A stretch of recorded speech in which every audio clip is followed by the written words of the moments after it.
Vote चोरी का जो आरोप है वो हर मंच पे लगाया जाता है, तो क्या वोट चोरी के सबूत भी कोई जुटाए गए हैं कांग्रेस द्वारा? बिल्कुल सब, मैं तो वो तो बड़ी प्रेस के सामने दिल्ली में राहुल जी ने सब कुछ क्लियर किया, किस तरह से एक एक फोटो के 200 जगह वोट बने हुए थे, किस तरह फर्जी एड्रेस था, एड्रेस पे 0 लिखा हुआ था, आदि आदि आपके सामने आया प्रेस पे, हमारे साथियों हम सब लोगों ने किया।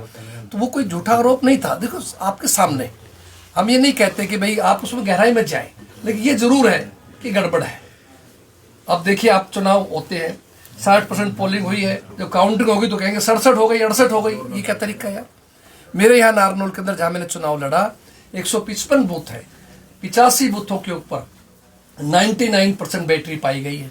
क्या ये संभव है सुबह शाम तक वोट डाले जाएं?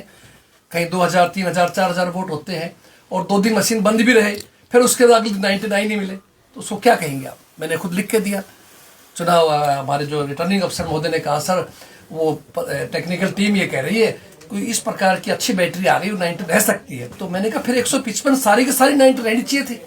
उनमें 46 आ रही है, कहीं 48 आ रहा है, कहीं 50 आ रहा है, कहीं 55 आ रहा है, वो क्यों आ रहा है? अब लो जी, इसका जवाब तो हमारे पास भी नहीं।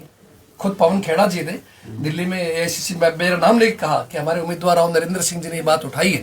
तो इस तरह से अनेकों शिकायतें आई थी, इसलिए हम कहते, वरना ये नहीं, जनता का फैसला स्वीकार है, वो हमें हराए जिताए उनका अधिकार है। लेकिन जो इस प्रकार के रिजल्ट सामने आ रहे हैं, उससे लगता है, क्या आप तो एक अच्छे वरिष्ठ पत्रकार है, क्या आप जनता नहीं कहती थी कि हरियाणा के अंदर कांग्रेस का राज बनेगा? खुद बीजेपी के भाई मानते थे।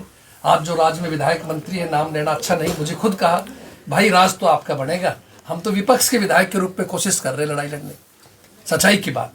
तो ये निश्चित रूप से हरियाणा के चुनाव में गड़बड़ हुआ है। ठीक है जी, बहुत बहुत आप साथियों धन्यवाद। डॉक्टर साहब जी जी जी।